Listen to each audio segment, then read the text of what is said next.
오늘 우리가 보고 있는 말씀은 마태복음 17장 말씀입니다. 오늘 본문에는 유명한 사건이죠. 소위 변화산 사건이라고 불려지는 이야기가 기록되어 있습니다. 한 번은 예수님께서 제자 가운데 베드로와 또 안드레와 요한을 데리고 거기서 너무나도 놀라운 모습으로 주님께서 변형하시는 그런 장면을 보여주시죠. 예수님의 얼굴이 해같이 환하게 빛이 나고 그 입은 옷도 빛이 나는 그 가운데서 예수님이 모세와 엘리야와 구약시대 때 사람이잖아요. 그 사람들과 대화하는 너무나도 황홀한 그런 기적을 보여주십니다. 그러면서 하늘에서는 어떤 일이 일어나냐면 호련히 구름들이 쫙 덮이더니 그 가운데서 이런 음성도 들려요. 이는 내 사랑하는 자요 내 기뻐하는 자로다. 너희는 그의 말을 들으라. 그런 말씀이 들려옵니다. 여러분, 이런 신비하고 황홀한 경험은 지금까지 제자들이 살면서 한 번도 경험하지 못한 너무나도 황홀한 그런 경험이에요. 예수님께서 베푸신 여러 가지 기적들은 이 땅에서 일어나는 기적들이었는데 지금 경험하는 것은 마치 하늘에 있는 것과 같아요. 하늘의 신비한 그 경험, 하나님의 그 영광으로 충만한 경험, 이전 경험하고는 비교할 수 없는 경험이었을 거예요. 그러니까 성격이 급한 베드로가 불쑥 나타나가지고 어떻게 반응합니까? 예수님 여기가 너무 졌사오니 우리 내려가지 말고 초막 셋을 지어가지고 하나는 예수님을 위하여, 하나는 모세를 위하여, 하나는 엘리야를 위하여 그렇게 짓고 여기서 영원히 살았으면 좋겠습니다. 그렇게 반응하죠. 여러분, 저도 그랬을 것 같아요. 저도 여기 이 자리에 있었다면 저 죄 많고 고통 많은 제 세상에 내려가지 말고 여기가 좋사오니 우리 영원히 여기서 초막을 짓고 영원히 살았으면 좋겠습니다. 저 같아도 그렇게 반응했을 것 같아요.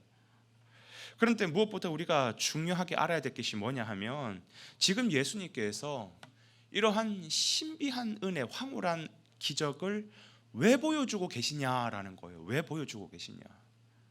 여기에도 중요한 이유가 있습니다. 여러분, 지금 이 사건을 중심으로 앞뒤에 어떤 내용이 있는지를 보셔야 돼요. 이제 곧 머지않아 나는 대제사장들과 서기관들에게 붙들려 가서 매맞음을 당할 것이고 고난을 당할 것이고 결국은 십자가에 달려 죽음을 맞게 될 것이다 라고 하는 순환에 대한 예고를 말씀하고 계세요. 여러분, 이 순환에 대한 예고를 제자들이 지금 듣고 있습니다. 제자들 입장에서 본다면 어떤 느낌이겠습니까? 지금까지 함께 동거동락했던 예수님이 이제 곧 고난을 당할 것이고 아니 십자가에서 죽음을 당하게 될 거라고 하는 이 이야기를 들었다면 제자들은 얼마나 불안했겠습니까? 얼마나 무서웠겠습니까? 다시 말하면 예수님의 그 죽음에 대한 메시지는 제자들 입장에서는 도무지 받아들이기 어렵고 이해하기 어렵고 고통스럽고 두렵고 불안한 내용이었을 거예요. 그래서 주님께서는 제자들을 데리고 높은 산에 올라가셔서 이 엄청난 하늘의 기적을 맛보게 해주시는 것입니다. 그 하늘의 영광의 충만한 은혜, 그 황홀함을 보여주시면서 어찌 보면 지금 제자들을 위로해 주시는 것이죠. 그러면서 동시에 하늘로부터 어떤 위로의 음성이 들립니까? 이는 내 사랑하는 자요 내 기뻐하는 자니 너희는 두려워하지 말고 그의 말을 잘 들어라. 그렇게 말씀해 주시죠. 여러분, 이것만큼 큰 위로가 어디 있겠습니까? 주님은 때로는 고통당하는 백성들에게, 불안에 떨는 그런 제자들에게 이런 방법으로 나타나셔서 이렇게 위로하기도 하십니다. 여러분, 하나님은요 지금도 고통당하고 고난당하고 있는 백성들 가운데 찾아오셔서 이런 방식으로 위로해 주시고 하늘의 은혜를 보여주시기도 하십니다. 저는 저와 여러분들이 이런 놀라운 기적을, 황홀한 기적을 많이 경험하기를 주님의 이름으로 축원을 드립니다.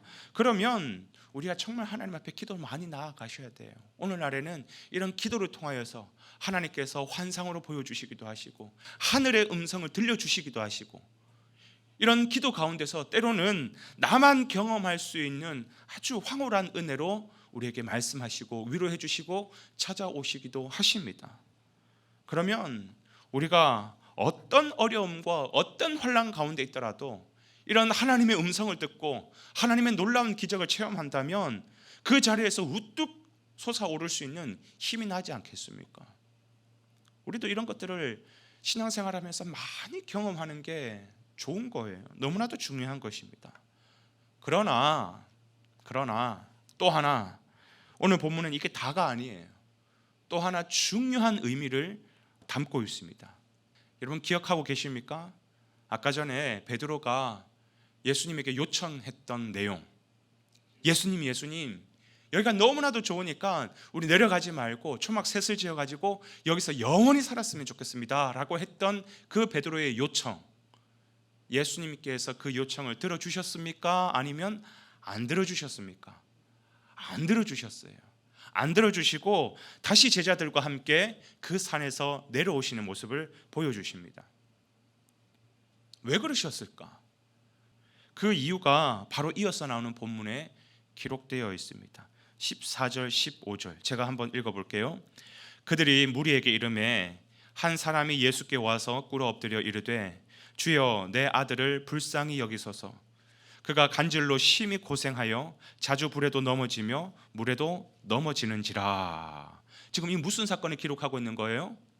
귀신 들린 한 아이가 고통당하고 있는 그 이야기를 기록하고 있는 것입니다.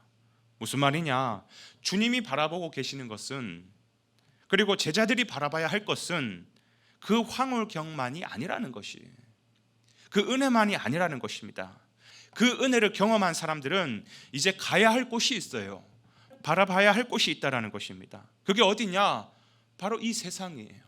그 죄와 사망의 권세들이 지금 또 억압하고 장악하고 있는 이 세상 가운데로 우리는 내려와야 되는 것이에요.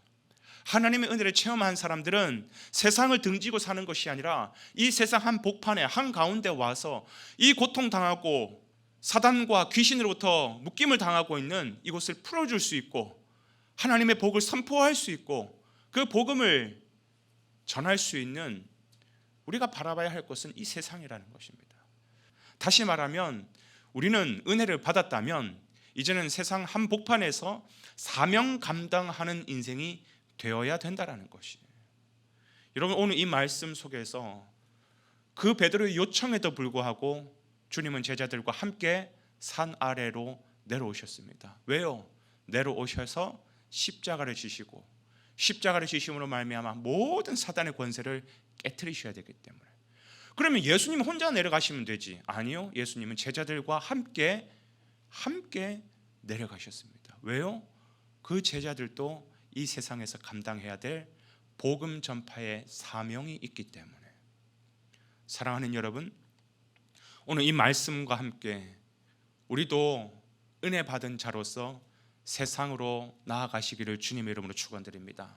그것이 직장이면 직장이든, 또 그것이 사업장이면 사업장의 이름으로, 그것이 어떤 곳이든 간에 지금 또 눈물 많고 고통 많은 세상 사람들이 있는 그 한가운데 들어가셔서 오늘 또 여러분을 통하여서 하나님의 향기가 나타나고 하나님의 편지가 되셔서 그들에게 복음을 전할 수 있는 귀한 기회로 오늘 하루를 사용하시기를 주님의 이름으로 축원을 드립니다.